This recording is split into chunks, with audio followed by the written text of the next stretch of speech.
name is Jill Bray-Bowen, CEO of Northwestern Medical Center, and your host of the NMC Health Beat Show, dedicated to discussing important healthcare topics of interest to our community. And boy, do we have a good one today. I am joined by Jonathan Newhard. He is the sous chef at Northwestern Medical Center's Restaurant and Catering. He's on a fantastic team, and we're going to be talking about kale, yeah. And that's the vegetable that people love to hate. And the junior sous chef here is Kate Lattison. And to give credit to Kate, she's not always on the show, but she's always here with me.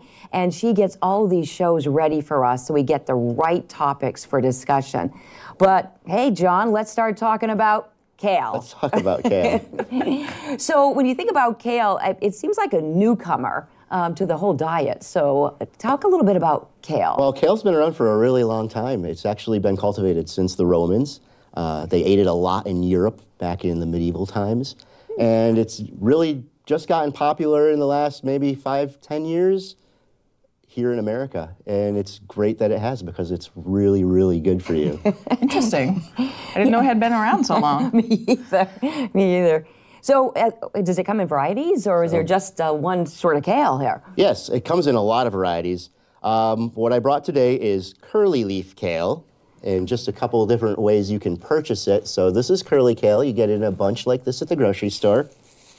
And that's about $2 a bunch. It's pretty inexpensive and fairly common, fairly easy to find. You can also buy shredded kale in a bag, which is what we have here. That's handy. And yeah, some of the prep work's done for you. I like the less work. And you can even find in the salad green section baby kale, which is just that. It's little tiny kales that haven't grown up very big, so they're nice and tender. You don't have to worry about a fibrous stalk or anything. And they make a great salad. There are other varieties that are a little harder to find this time of year. Lacinato kale is an Italian breed. It's not curly and it's not rough and bristly. It's sometimes called dinosaur kale because it looks a little bit like dinosaur skin. The leaves are smooth and kind of wavy almost. And then, of course, who could forget back in the 80s, you couldn't go into a restaurant without getting a leaf of purple or white kale with an orange slice for your garnish on whatever you ordered. That's right. And that kale's still around, and people use it for decoration, but it's edible too, and make a colorful addition to a salad or a soup. Interesting. So, yeah, there's quite a bit of variety. So what makes it a superfood?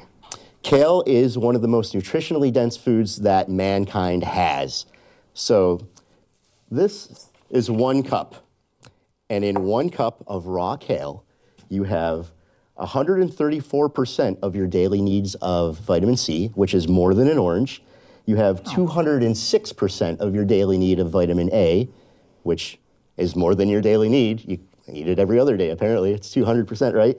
And vitamin K, which aids in blood clotting, you have 684% of your daily needs of that. My gosh. It's also very high in a lot of vitamins and minerals that people don't normally get enough of.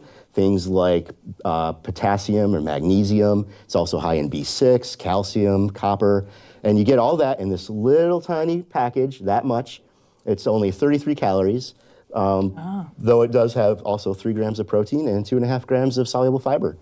So, wow. Interesting. I didn't know it had so much protein. Yeah, neither did I, really, until I started doing the research for this. It's really quite amazing. Really a superfood, for real. So does it matter if it's cooked or not? It does, as far as your nutrient absorption. When you cook it, so this is a tough kind of fibrous vegetable, and that's probably a reason that some people might not like it. When you cook it, it starts breaking down those fibers, and that way all those vitamins and minerals can get absorbed more easily into your body. Interesting. Well, are we going to demonstrate what we do with this? Yeah, what are you going to what do we do with this? So, first we're going to start with a traditional Portuguese soup called Caldo Verde. And Caldo Verde means green soup in Portuguese. It's green because of kale. Boy, it sounds really special, doesn't it? It does. So we are going to do Just the 2 title versions gives me. today. The traditional version that we're going to make has kale, potatoes, onions, garlic, and a Portuguese sausage called linguiça, which is kind of like chorizo, but a little bit less spicy. And we're also going to make a vegan version right next to it. So we're going to have two dueling caldo verdes So we'll have our vegan, which really the only thing we're going to do different with the vegan is we're going to omit the sausage and we're going to use a vegetable-based stock instead of a chicken stock. Okay. So we will start by cutting up an onion. So to cut an onion, it's really quite simple. Easy technique, though a lot of people might not know how to do it.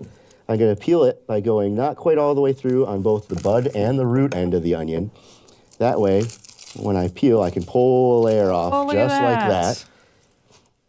And then when I've got my layers pulled off, you just find your first layer and go right around the outside. And it's just that easy. Just that little tip. Yeah, I've not been cutting taking it all the way for off. years. Yeah.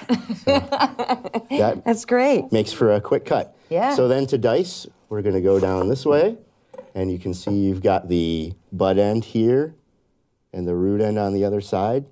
So you can choose what your preference is. I like to start usually with the root end facing towards me. I'm not going to go all the way through, as in not all the way through that way. I'm leaving a little bit attached at the very end.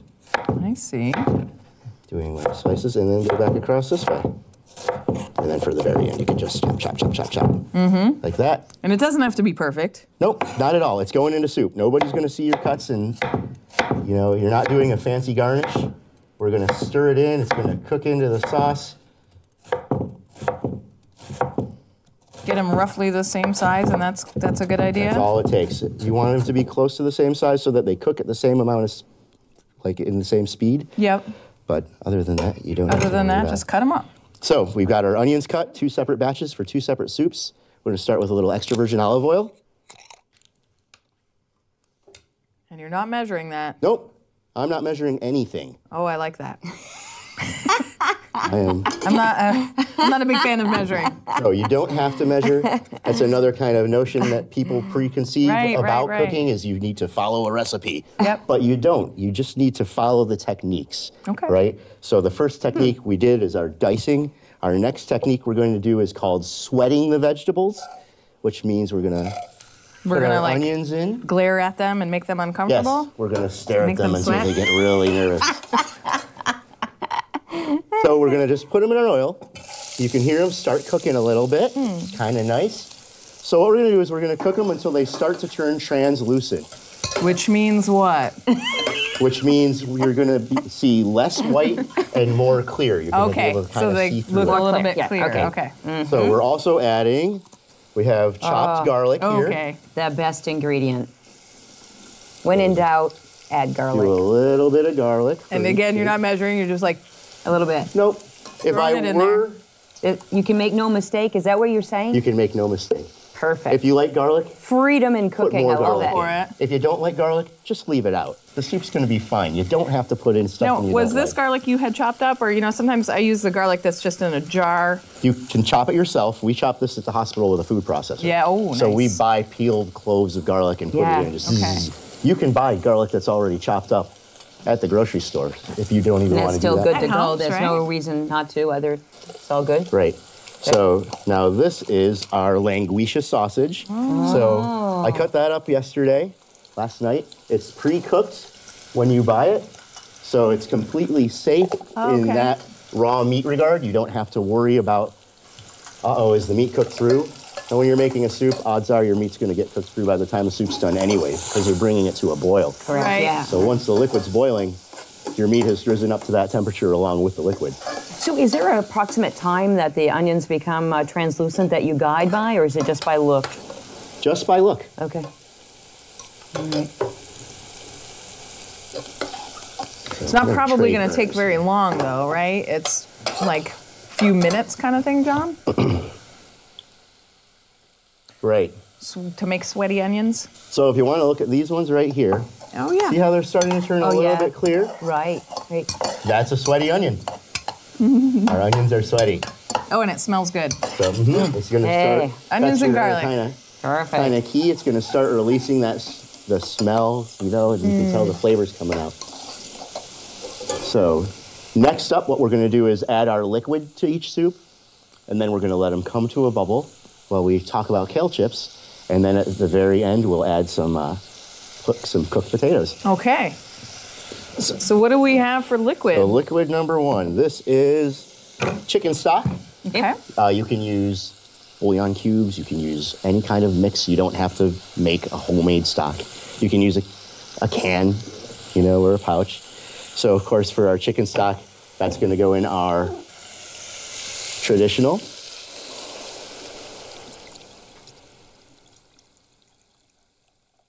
With the sausage.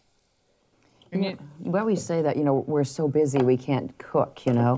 But this is pretty quick. Yeah. It is. It's very fast. It is, and the cost seems modest as well, the simple ingredients. So it's something that we all could make and Everything is very inexpensive. healthy. And this is this smells wonderful, and I bet tastes a lot better than the soup canned soup you get in the store. Canned soup it's a processed food. I mean, people talk a lot about processed foods, and our minds go to things like Twinkies and Doritos.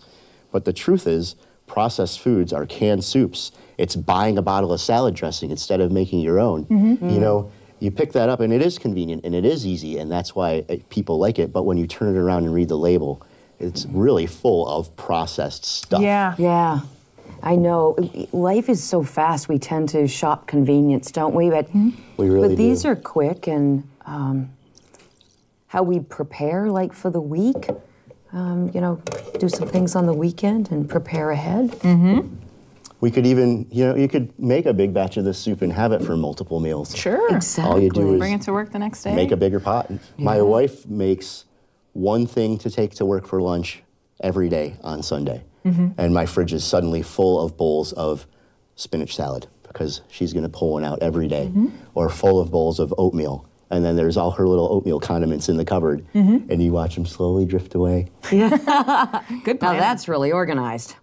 So So you're gonna let that go. we're going to let this cook and right. come up to heat. And while this is cooking, let's talk about kale chips, shall we? Okay. Yeah. So kale chips are really popular. Gwyneth Paltrow made them on the Ellen DeGeneres talk show. People, I don't know why the media is just all about kale chips, but it's a thing. It is. I was researching recipes for kale chips, and pop-up ads are coming up on the computer for bagged kale chips. You don't even have to make them on your own. Once again, if you're not making it on your own, you're toeing the line of processed food. It Right, might be a that's- kale chip, but who knows what else they're putting in it. Yeah. Correct. know. Yeah. So make them yourself. So part of what we make them ourselves is we know what's going in. You know, when we use table salt, it's Mediterranean sea salt. It's not got chemicals added to it. Even iodized salt is okay if that's what you have around the house. When they make something in a factory, they use factory processed salts designed for preserving your food, making it last longer, and designed to activate your salt sensors in your taste buds so that you want to go and buy another bag. I mean, there is real science Isn't this behind this. amazing? Yeah. Wow. Do it yourself. That's the message. So for our kale chips, first thing we're going to do is, well, when you get home, when you're doing this at home, you would want to clean your kale first. Okay. All right?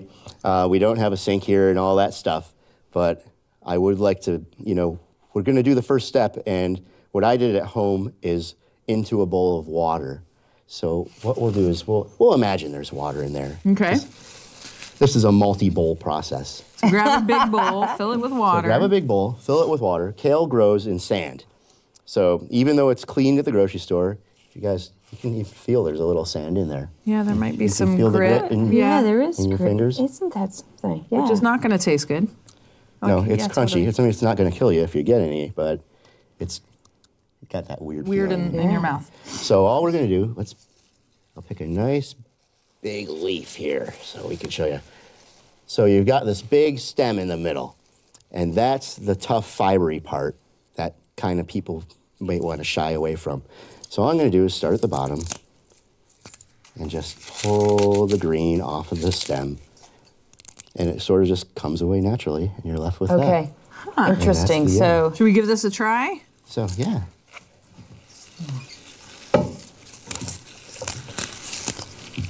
So rip it off close to the stem. Close to the stem. it doesn't matter how big the pieces are Not at for all. this purpose. You're actually going to find that they're going to shrink a little bit when you do the baking part. So great, and that's probably enough right there. All right.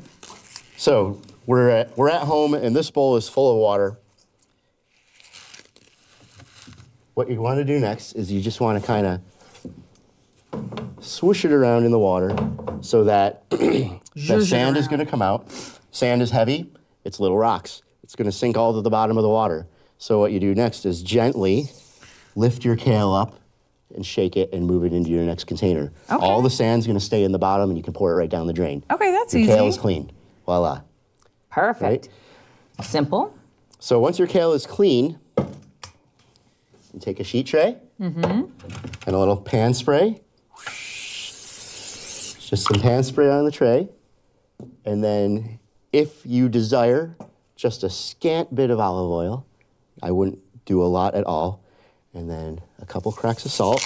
Scant, and then do you mix it in, Yes. the olive oil? Okay, just a Use your hands scant and- bit. Okay. And a couple cracks of pepper. I like my pepper pretty coarse because I like to taste it. I also like the crunch of pepper. And then you're just gonna toss everything around.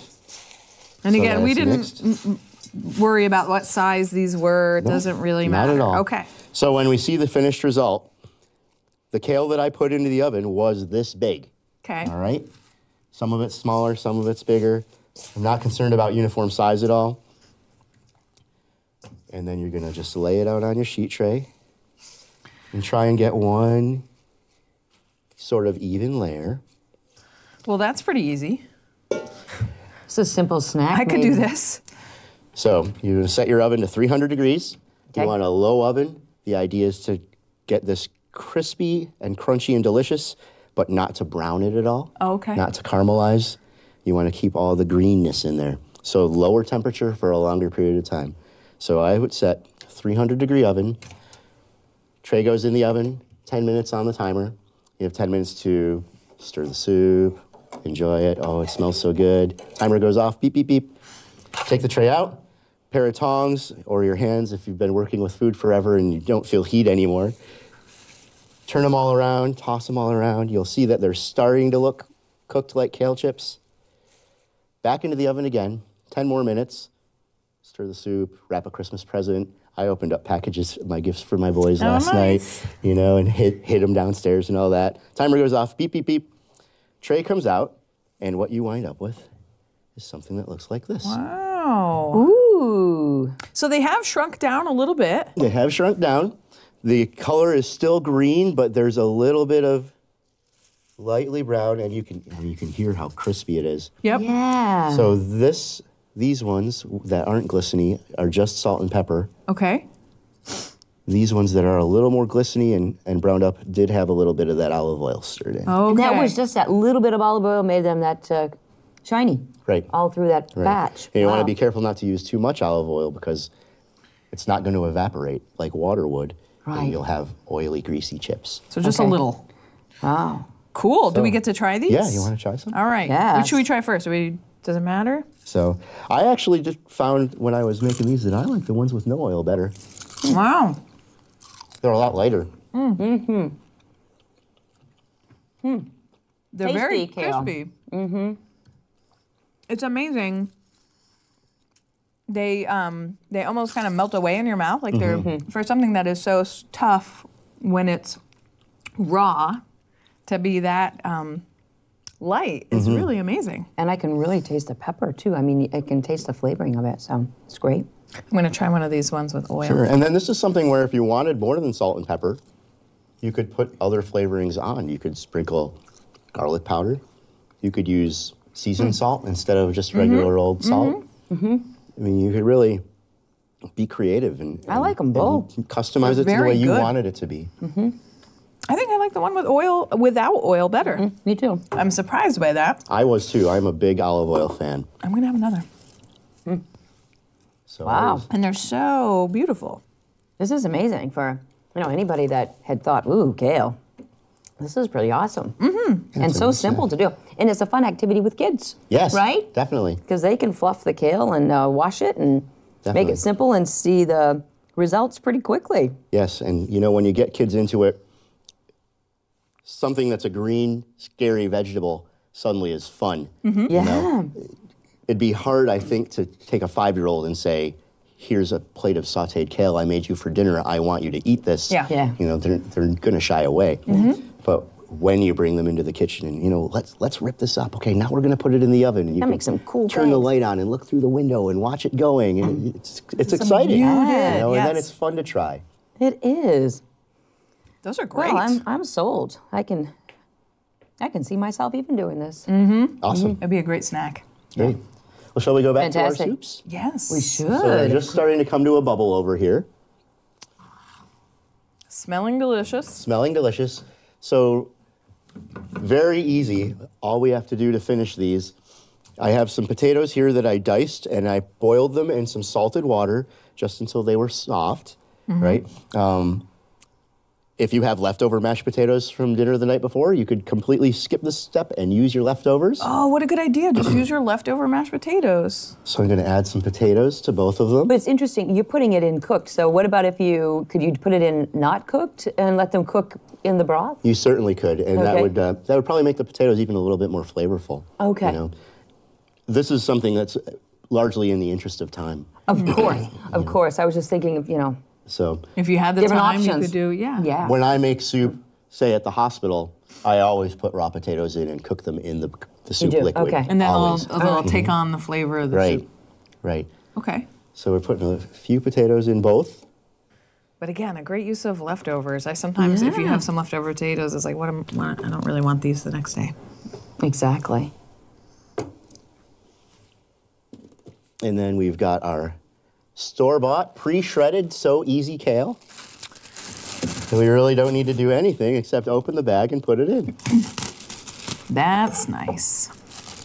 So if you were at your grocery store looking for something like this and you couldn't find shredded, but you wanted to use it for this purpose, you could certainly grab the baby kale salad mix and do the same thing. Oh, right, salad right. mix, right. So we're gonna put the kale right into our soups. It's gonna cook down a little bit, so I'm gonna put a pretty good amount in. Like a couple of handfuls, huh? In our impeccable measuring standards. That's a measuring. We're going to You go know with what? This has been 2 really awesome handfuls. for me. You don't have to measure. I love the Yeah, idea. just scoop in some garlic, Oh, yeah. pour in enough again, broth. So when it says a tablespoon of this or that, you just kind of go with it. Because then it's less dishes to wash. I don't have to wash the cup measure and the teaspoon. Oh, yeah. Right. We'll just stir this in, and the kale's gonna wilt down and cook in our hot broth. Oh, my goodness. It cooks looks quickly. fantastic. Green soup. How simple is this? I mean, look at this. Just, think about, the Caldo show Verde. and how long the show is, and look what we've done in this. Well, what you've done, I'm so sorry. Oh no, we finished today. I had great assistance. We're so helpful. We've really worked hard, haven't we? Yep. Sous chef. Junior chef. Junior. And what a great, soup in the winter, in the cold, it's just perfect. It is. This is definitely Comfort food. Yeah. beautiful soup season. So is there any ever a reason why someone shouldn't eat kale? Is there anything drawbacks? Yeah, actually, if somebody has thyroid problems or if they're on medication that would affect their blood thinner, like warfarin is a great example. So kale's got that interesting. 684% of your vitamin K. That's a blood clotting chemical, So your doctor would have probably told you by this point, you need to avoid dark green vegetables like kale. Spinach falls into line with there too. Even mesclun mix salad greens, And of course, eating too much of anything can be bad for you. We like to talk about being healthy and don't eat too much fat, don't eat too much sugar, don't eat too much kale. I'm sure it would take a whole lot, but you can eat too much kale to have negative effects. So don't go too overboard. It's funny though, kale is one of those vegetables that people just, for whatever reason, they have a negative reaction to that. Why do you think it is that people are like, oh, kale? I'm not sure. I think some of the It does have a bad rap, actually. has a when you bad think about rap. It does. It really does. maybe some of the stigma comes from it's sort of like the hippie community really embraced kale. So, I remember back when Eat More Kale was a big thing. There were stickers and T-shirts everywhere. Yeah, and they right, were getting yeah. sued. They were on the news. I saw somebody wearing an Eat More Kale shirt. This was back when I lived in Middlebury, and it's kind of a progressive community that I was in the midst of in my job, in my daily life there, and I said, hey, all right, kale, because I'm a cook and I love kale. And they said, no, I don't want it. I don't like kale. I just want to stick it to the man. Because, Okay. you know, they were standing up against Chick-fil-A. So it's also an activist vegetable. Okay, I right. see. Oh, my I think, gosh. I don't know, maybe in my mind it was the, you know, taking it off the stem seems like too much, or I don't know, you got to rub kale, you know, it seems like it might be too much work. But what you just showed me is so easy. So yeah, it's really very simple. I mean, Not too much work at all. It isn't. I mean, Perhaps that's honestly, growing up, it wasn't even something that I wasn't aware of, to be honest with you. It seems to have come alive, you know, of late, or maybe I just didn't notice it, or my family, growing up a farm, we grew a lot of things. But not kale. But kale was not in the mix, so it's, so I thought, ooh, what's that, you know? And it does grow around here. oh yes. You can grow it. You grow it. I you grow it said. at my house. It does really well in my garden, actually. This year I grew the curly variety. Last year I grew the lacinato variety that we were talking about earlier. Yeah. And it's a great plant to go in the garden because, you know, it grows up in a bunch. And if you pull the bigger bottom leaves off, the middle ones keep growing and new ones come out of the top. And you can just pull off the leaves around the outside and keep going all summer long. That's great because Wow. sometimes lettuce, it just goes so fast that it doesn't seem that practical. You just have to keep replanting. Yeah. Well, would you like to try our soups? I'm excited about this. Ooh, yes, ready. So let's get I love soup. Do you love soup? I love soup. But more in not- the winter, fall, winter. Yep. And for me, it's canned soup I really don't like. But we have such great soups at the hospital. NMC's soups are, Oh, yes. I find myself gravitating to those all the time. Yes, it's exciting. It's a treat. So let's start with the vegan soup. So no meat, and you used Vegetable stock instead vegetable of. stock. Actually, maybe we should. You guys comfortable sharing a crock? Sure. Yeah. We don't want to have a whole crock per person, I'm sure, right now. Oh, look at that. Delicious. Caldo Verde, very green. Very green, yep.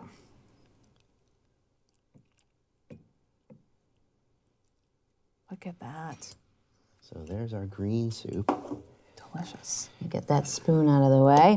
All right. Okay. Oh, you go first. Get a little bit of kale there.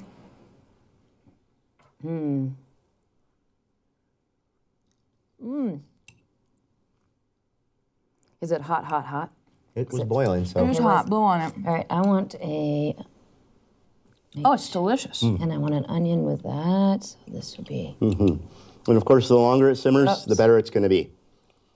It has a lot of flavor. It seems really hearty. Oh my. So I would totally make that. Oh yeah. that being said, I think if I were making this at home, I might have let the broth go longer before adding the kale.